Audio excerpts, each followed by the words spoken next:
경선 결과 발표를 연기하는 대참사를 겪은 민주당의 첫 아이오와 경선에서 62%를 개표한 결과 피트 부티지지 후보가 선두에 나서 또 다른 파란이 일고 있습니다. 미국은 신종 코로나 바이러스의 확산을 저지하기 위해 11개 국제공항에서 정밀 검역을 통해 입국자들을 가려내고 있습니다. 올해 독감으로 인한 사망자가 8,200명을 넘어서 신종 코로나 바이러스보다 더 심각한 것으로 나타났습니다. 신종 코로나 바이러스 사태가 경제에도 직격탄을 가하면서 올해 기준금리를 최소 2번은 내릴 가능성이 급등하고 있습니다. 제21대 한국 국회의원 선거를 위한 재외 유권자 등록 막바지 캠페인이 이번 주 토요일과 일요일 진행될 예정입니다. 시청자 여러분 안녕하십니까? 워싱턴 뉴스 투데이입니다. 경선 결과 발표를 연기하는 대참사를 겪은 민주당의 첫 아이오와 경선에선 62%를 개표한 결과 피트 부티지지 후보가 선두에 나섰고 버니 샌더스 상원의원이 바짝 추격하고 있는 반면 조셉 바이든 전 부통령은 4등으로 밀려나 또 다른 파란이 일고 있습니다. 민주당은 경선 개막 전부터 개표 체계 고장으로 결과 발표를 하루나 연기하고도 부분 결과 발표부터 하고 있어 축제 대신 난장판 대참사에 휘청이고 있습니다. 보도에 한면택 기자입니다. 2020 백악관행 레이스에서 도널드 트럼프 대통령을 단임으로 끝장내겠다는 민주당이 경선 개막 전부터 축제 대신 혼돈의 난장판을 만들어버린 대참사를 빚어 휘청이고 있습니다. 전통에 따라 경선 개막 테이프를 끊었던 아이오와의 민주당 코커스에서 득표 집계 과정에 수치 불일치가 발생하고 애플리케이션도 작동하지 않는 바람에 경선 결과를 발표하지 못하는 대참사가 벌어진 겁니다. 거의 하루나 지연된 끝에 발표된 아이오와 민주당 코커스 경선 결과는 62% 개표된 상황에서 시작돼 부분 발표에 그쳤습니다. 62%를 개표한 결과에서는 38세 젊은 후보 피트 부티지지 전 사우스밴드 시장이 26.9%를 얻어 예상을 깨고 선두로 올라섰습니다. 버니 샌더스 상원의원이 25.1%를 득표해 2위로 바짝 추격하고 있어 선두 탈환을 노리고 있습니다. 엘리자베스 워런 상원의원은 18.3%를 얻고 있어 3위를 달리고 있습니다. 그러나 선두를 다툴 것으로 보였던 조셉 바이든 전 부통령은 15.6%를 득표하는 데 그치고 있어 4위로 밀려나 적잖은 타격을 입을 것으로 보입니다.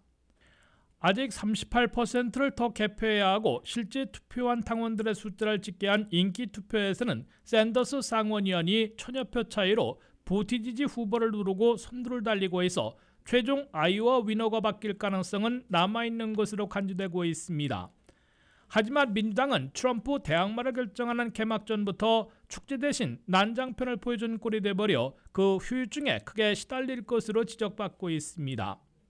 현지 시각 3일 저녁 7시부터 아이오와 유권자들이 1678곳의 선거구별로 모여 코커스를 시작해 트럼프를 물리칠 수 있는 지지 후보를 선택한 후에 개표 결과를 집계해 발표하기만을 기다리던 당원들과 대선 후보들은 발표가 무한정 지연되자 당혹해하며 불만과 분통을 터뜨리는 분위기였습니다. 민주당은 아이오와 코커스에서 1차 투표 결과 1차의 15% 미달 후보 지지자의 2차 선택을 합산한 결과 후보별 확보 대연수 등 3가지 유형으로 나눠 발표하기로 했는데 이 세 항목의 수치가 일치하지 않아 장기간 발표할 수 없었다고 설명했습니다. 게다가 집계와 발표에서 사용하려던 애플리케이션이 아예 작동하지 않은 것으로 드러났습니다. 새벽 2시를 넘겨서 아이오와 민주당은 수작업으로 경선 결과를 집계하고 확인하고 있다며 4일 중에 발표하겠다는 입장을 내놨습니다. 공화당 경선에서 97%의 압도적 지지로 단 25분 만에 승리가 선언된 트럼프 대통령 측은 먹잇감을 문 듯 즉각 선거대책본부장을 통해 민주당의 개표 발표 지원은 역사상 가장 엉성한 열차 사고라며 이들이 완전한 의료 시스템을 운영하겠다는 사람들이 맞느냐고 조롱했습니다. AP통신은 민주당이 아이오와 코커스에서 아무런 결과가 없는 R을 낳았다고 비꼬았고 CNN은 개막 무대의 밤에 벌어진 난장판은 아이오와에서 아무 승자도 없도록 만들었다고 꼬집었습니다. WKTV 뉴스 한면택입니다. 신종 코로나 바이러스의 확산을 저지하기 위해 중국 체류자들에 대한 입국 금지령까지 발동한 미국은 11개 국제공항에서 정밀 검역을 통해 입국 거부자들을 가려내고 있는데요. 중국에 있은 지 14일이 안 지난 외국인들은 모두 미국 입국이 거부되고 있습니다. 또한 미국 시민권자와 영주권자, 그 직계 가족들 가운데 중국 허베이 방문자는 강제 격리하고 다른 중국 지역을 방문했으면 자가 격리시키고 있습니다. 류근윤 기자의 보도입니다. 신종 코로나 바이러스를 막기 위해 특단의 조치들을 취하고 있는 미국이 모든 중국발 항공기들을 11개 국제공항으로 회항시킨 후 정밀 검역을 본격적으로 실시하고 있습니다. 이민 심사를 맡고 있는 CBP, TSA, CDC 등 연방당국이 총동원돼 전력 투구하고 있습니다. 특별 정밀 검역이 실시되고 있는 공항들은 워싱턴 덜레스, 뉴욕 JFK, 뉴저지 뉴악, 로스앤젤레스 국제공항, 샌프란시스코, 시애틀, 시카고 오헤어, 애틀란타, 달라스, 디트로이트, 하와이 등 11곳입니다. 중국서 미국에 들어오는 모든 항공기들은 당초의 착륙공항이 아닌 지정된 국제공항에 내린 후 승객들과 승무원들에 대해 정밀 검역을 실시하고 있습니다. 특별 검역을 통해 중국에 체류한 지 14일이 안 된 외국인들은 입국을 거부하게 됩니다. 중국에 체류한 지 14일이 안 된 미국 시민권자, 영주권자, 그리고 그들의 직계 가족들은 강제격리나 자가격리 조치가 되고 있습니다. 신종 코로나 바이러스의 진원지 중국 우한이 있는 허베이성에 체류한 지 14일이 안 된 미국 거주민들은 잠복기로 알려진 14일 동안 강제 격리됩니다. 허베이성이 아닌 중국 다른 지역에 체류한 적이 있는 미국인들은 보호시설에 강제 격리되지 않는 대신 자가격리 조치를 받아 잠복기까지는 외부 출입이 제한받게 됩니다. 미국 내 신종 코로나 바이러스 확진자들은 오늘 현재 11명으로 늘어났습니다. 그 중에서 9명은 중국 우한을 직접 방문했다가 감염됐으나 미국 내에서는 부부 사이에 사람 간 전파된 사례가 2건으로 확대됐습니다. 미국 내 사람 간 전파 사례를 보면 시카고 부부들의 경우 부인이 중국 우한을 방문하고 돌아와 발병한 후 남편에게도 전염시켰으며 캘리포니아에선 역으로 중국 우한에 체류하다가 귀국한 남편이 부인에게 감염시킨 것으로 나타났습니다. 미국 내 전염 속도와 폭은 우려스러운 상황은 아닌 것으로 보이나 지난주 중국의 상황은 거의 통제불능에 빠져 악화되고 있습니다. 중국에선 신종 코로나 바이러스 확진자들이 월요일 하루 최고치인 3,235명이나 급증하며 총 2만 500명에 육박하고 있습니다. 또한 중국 내 사망자는 425명으로 증가해 지금도 확산되고 악화되고 있으며 중국의 사망자들도 필리핀에 이어 홍콩에서도 나타나 2명으로 늘어났습니다. WKTV 뉴스 유근윤입니다. 미국 내 신종 코로나 바이러스에 대한 우려가 커지고 있는 가운데 독감 바이러스는 전국적으로 확산되면서 사망자가 벌써 8,200여 명을 넘어섰습니다. 11주째 유행하고 있는 독감 바이러스, 이로 인한 사망자는 앞으로 10,000명을 넘어설 가능성이 제기되고 있지만 현재는 신종 코로나 바이러스에 대한 공포가 더 큰 상황입니다. 코로나 바이러스가 위험한 것처럼 독감 역시 치명적일 수 있어 과소평가해서는 안 된다는 경고가 나오고 있습니다. 이현경 기자의 보도입니다. 독감 사망자 8,200여 명. 미국 내 현재까지의 독감 사망자 수치입니다. 최근 미국 내 유행하는 독감으로 인해 목숨을 잃은 사람이 9,000여 명에 육박하고 있습니다. 미 전역에 이번 시즌 동안에만 독감 사망자가 10,000명을 넘을 수 있다며 독감 발생 위험과 예방에 더욱 관심을 요구하고 있습니다. 버지니아 보건부는 버지니아에서 독감 시즌 동안 442건의 폐렴과 독감 관련 사망자가 발생했다고 밝혔습니다. 1월 말 독감으로 미 전역에선 1,500만 명 중 14만 명 이상이 입원했다고 전했습니다. 미국 내 신종 코로나 바이러스 11명의 감염 확진자, 의심 환자는 36개 주에서 260여 명으로 중국 여행 금지, 중국 체류자 입국 금지 등 조치들이 잇따라 나오고 있는 상황입니다. 그러나 미국 내 신종 코로나로 인해 목숨을 잃은 사람은 아직까지 없습니다. 질병통제예방센터 CDC의 자료에 따르면 최근 유행하는 독감은 건강한 성인도 중환자실에 입원할 정도로 독한 병세를 보이고 있습니다. 열과 기침 증세, 심한 근육통 등을 동반하며 만성질환을 앓는 환자는 합병증의 위험이 더 높아진다며 유행하는 독감에 대해 더욱 신경을 써야 한다고 강조합니다. 그럼에도 중국 우한발 신종 코로나 바이러스에 대한 공포가 독감보다 큰 상황이어서 독감에 대한 심각성이 드러나지 않고 있습니다. 제니퍼 라이터 뉴욕대학 랭건 건강센터 박사는 신종 코로나 바이러스가 문제가 아니라 미국 독감이 문제가 된다며 이번 시즌 동안 사망자가 10,000명을 훨씬 넘을 전망이라고 말했습니다. CDC는 독감이 올 초 주춤하다가 다시 증가세를 보이며 23.4%에서 25.6%로 증가하고 있다고 밝혔습니다. 또한 2019-2020년 독감 시즌에 독감 백신 효과에 대한 평가는 아직이지만 예방접종은 항상 독감과 합병증을 예방할 수 있는 최선의 방법이라고 지적하고 있습니다. WKTV 뉴스 이영경입니다. 신종 코로나 바이러스 사태가 경제에도 직격탄을 가하면서 미국이 올해 기준 금리를 최소 2번은 내릴 가능성이 급등하고 있습니다. 올해 최소 2번 금리를 내릴 가능성은 1월 초 20%에서 2월 초에는 57.4%로 3배 가까이 늘어난 것으로 조사됐습니다. 김지수 기자의 보도입니다. 신종 코로나 바이러스 공포로 경제에도 직격탄을 가할 조짐을 보이자 미국이 기준금리를 올해 동결할 것으로 보던 예상이 최소 2번 인하로 180도 바뀌고 있습니다. 당초 미국 경제 호조로 올해는 한 번도 안 내리고 동결할 것으로 내다보다가 이제는 여러 변수들이 등장해 경기 냉각 위험이 가시화돼 적어도 2번은 내릴 것이라는 예상이 크게 늘어나고 있습니다. 연준의 금리 정책 추이를 추적하고 있는 CME 그룹이 경제 분석가들을 상대로 조사한 결과 올해 최소한 2번 금리를 내릴 가능성은 2월 3일 현재 57.4%로 치솟았습니다. 이는 1월 3일 25%에 비하면 근 3배나 대폭 올라간 겁니다. 또 불과 닷새 전인 1월 27일 조사에서는 40.3%였는데 급등하고 있음을 보여주고 있습니다. 반면 올해 기준금리를 한 번 내릴 가능성은 1월 초 38.1%에서 한 달 만인 현재는 30.4%로 하락했습니다.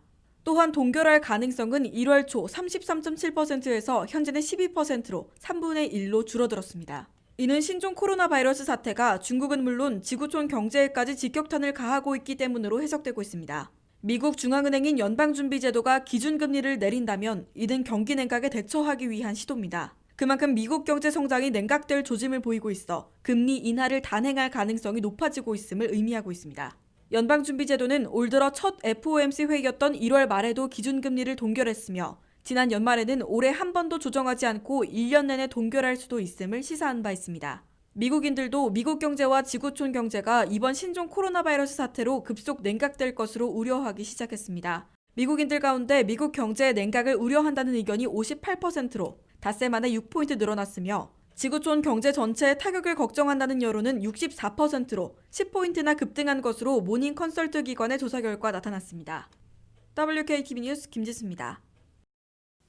오늘 4월 15일 제21대 국회의원 선거를 위한 재외 유권자 등록 막바지 캠페인이 진행될 예정입니다. 국외 부재자 신고와 재외선거인 등록 신청 마감일을 약 열흘 남겨둔 가운데 재외선거관리위원회는 적극적인 투표 참여와 관심을 당부했습니다. 이번 주 토요일, 일요일 이틀에 걸쳐 센터빌 H마트, 성정바우로 성당, 성광교회에서 마지막 현장 순회 접수가 실시됩니다. 보도에 이현경 기자입니다. 오는 4월에 치러지는 국회의원 재외선거 유권자 등록 마감을 열흘 앞두고 유권자 등록을 위한 막바지 캠페인이 펼쳐지고 있습니다. 신고 신청 마감일은 오는 15일까지입니다. 주민대사관 측은 이번 주 주말 이틀에 걸쳐 마지막 현장 순회 접수를 남겨두고 있다고 밝혔습니다. 센터빌 H마트에서 8일 토요일 오후 1시부터 5시, 성정바오로 성당에서 9일 오전 9시부터 12시까지 현장 접수가 열릴 예정입니다. 한인들의 실질적인 유권자 등록과 투표 참여율은 낮은 편입니다. 한국의 현재 정치 상황이 대한민국의 미래와 국제 정치적 역할에 영향이 미칠 수 있는 만큼 한인들의 좀 더 적극적인 선거 참여가 절실해 보입니다. 이번 선거에서 특히 한인 단체들의 관심 저조로 실질적인 유권자 등록 운동이 예전만 못한 것이 사실입니다. 그러나 이중 국적 문제 등 재외동포 관련 이슈에서 해외 동포들의 권익을 최대한 발휘하기 위해 재외선거에서 적극적인 참여를 당부하고 있습니다. 특히 금년 초 공직선거법 개정으로 2002년 4월 16일 이전에 출생한 만 18세 이상의 대한민국 국적자는 투표권을 가질 수 있어 젊은 청년들의 투표 참여가 가능하게 됐습니다. 한편 재외선거 신고 신청을 하려면 유효한 여권번호가 필수입니다. 주민등록번호가 있는 경우는 국적 부재자로 신고할 수 있고 주민등록번호가 말소되거나 없다면 재외선거인으로 신청하면 됩니다. 주민등록번호가 없는 재외선거인이 유권자 등록을 하려면 본인의 생년월일 또는 아버지나 어머니의 성명이 필요합니다. 재외선거 신고와 신청은 인터넷, 순회 접수, 우편 접수, 공관 방문으로 할 수 있습니다. 이진달 재외선거관은 남은 열흘 동안 워싱턴 지역의 더 많은 재외국민들이 신고 신청할 수 있도록 총력을 다해 홍보하고 캠페인을 펼칠 것이라고 밝혔습니다. 이어 미등록자들은 이번 주말에 있을 현장 접수처에서 등록을 해 투표권 행사에 적극 동참해달라고 당부하고 나섰습니다. WKTV 뉴스 이영경입니다.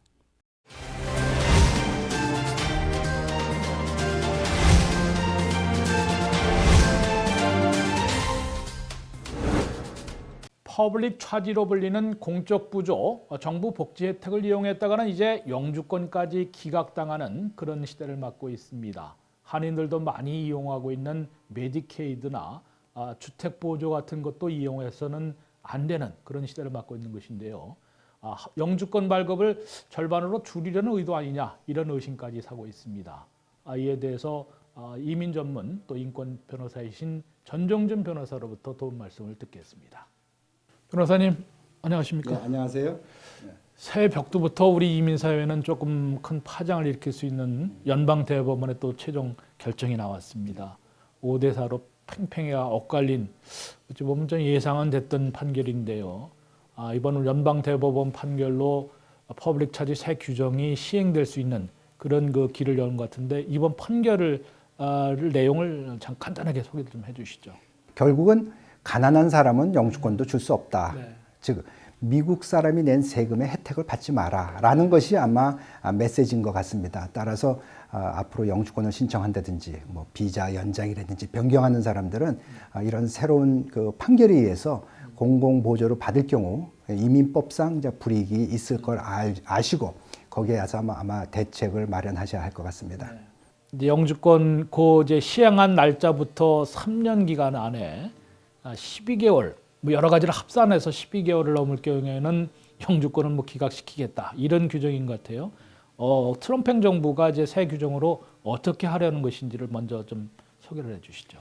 예, 그 공공보조는 크게 두 가지로 나눌 수 있습니다. 하나는 현금성 복지 혜택이고 또 하나는 비현금성 복지 혜택인데 그 현금성 복지 혜택을 가장 큰 예는 그 SSI 생계 보조금 그거는 이제 현찰로 주잖아요. 그 다음에 이제 빈곤 가정 일시 보조라는 게 있어요. 그거는 TANF라는 거. 이제 이런 현금성을 받을 경우에는 공공보조의 그 혜택을 받은 거로 간주가 됩니다. 그리고 또 비현금성 현찰은 아니지만 혜택을 받는 것 중에서 가장 많은 것이 그 저소득층 의료보험 즉 메디케이드. 그 다음에 또 하나 이제 푸스템 그러니까 그 식료품 그 보조.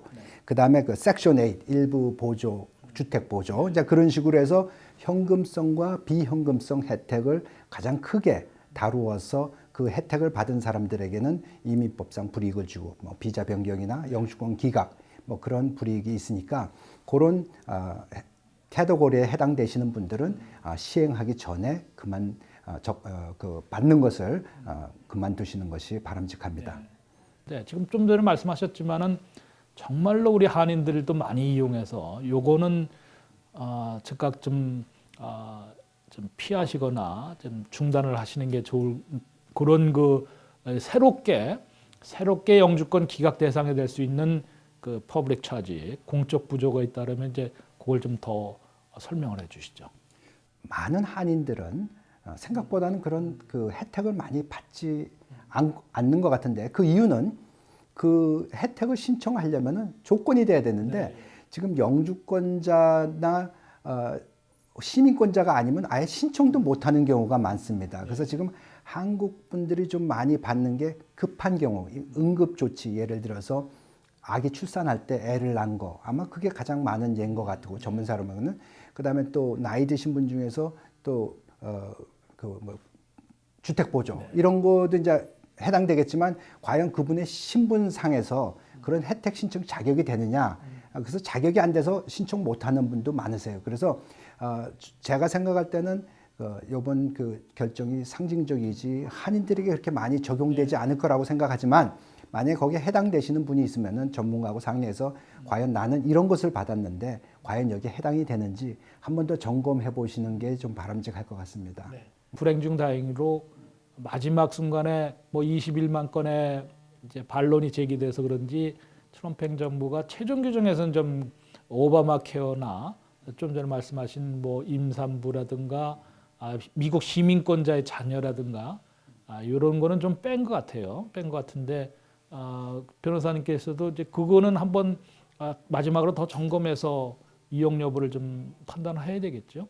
또 하나 이제 이슈가 되는 게 아까 제가 언급했지만 그 아이 낳는 거. 지금 현재 영주권 신청할 때 I-485라는 서류를 할 때 거기에 질문 중에 Have you ever received public assistance? 정보 보조 받은 적이 있느냐라는 질문에 예외로 임산부 애 낳는 거를 emergency라고 해요. 그러니까 긴급한 상황으로 간주해서 그거는 지금 여태까지 봐주고 있습니다. 그래서 근데 지금 유학생들이 여기서 의료 그 임신해가지고 아이를 무료로 낳다가 서울에 돌아가서 학생 비자를 변경할 때 미국에서 무료로 애 낳은 것을 알게 되면은 영사가 그 병원비를 납부하지 않는 한 비자를 주지 않겠다라는 것이 그 전에도 존재했었습니다. 그래서 요번에 이 결정에 따라서 물론 미국 내에서 신청할 때는 포함이 안 될 수도 있겠지만 한국이나 그 다른 나라에서 혹은 공항에 입국할 때 그것이 이슈가 될 수 있는 요지도 있기 때문에 그런 부분을 좀 조심하는 것이 좋을 것 같습니다. 주로 이제 미국에 와서 이미 수속하시는 분들이 그 이민국의 그 규정인데 이미 이제 한국 같은 영사관은 그 국무부 소속이란 말이에요. 벌써 그런 퍼블릭 차지 같은 거 이용했으면은 그 비자 기각한 거는 벌써 한 4-5배 늘었더라고요. 트럼프 행정부가 들어서서. 그런 것을 조심해서 어떤 거를 앞으로 이제 조심해서 영주권 이민 수속을 해야 될 건지 도움 말씀을 좀 주시죠. 가족 이민 신청할 때 I-864라는 그 파이낸셜 그 서포트 페이퍼를 하는데 그 이제 그 스폰서 되시는 분들이 그거를 제출할 때 법적으로는 어떻게 돼 있었냐면은 만약에 재정 보증을 받은 사람이 미국 내에서 공공보조 혜택을 받을 경우에는 재정 보증 쓴 사람이 그것을 정부에 환불을 하게 그렇게 소송을 할 수 있는 것이 1996년도 빌 클린턴이 사인한 그 법이 있었습니다. 그 법이 아마 집행을 될 수 있는 계기가 된 것 같습니다. 그래서 나중에 이제 그 재정 보증 서류 주실 때 그 상대방이 공공 보조를 받을 경우 정부에서 그 고용 그 재정 보증 쓴 사람을 소송해서 그 돈을 환불받을 수 있는 그 절차가 앞으로 아마 집행될 수 있는 그런 우려가 있기 때문에 재정 보증 서줄 때도 그런 걸 유의하셔서 과연 저 사람이 공공 보조를 받을 우려가 있는가 없는가 한번 확인해 보시는 것도 바람직합니다. 오늘 말씀 고맙습니다. 예, 감사합니다.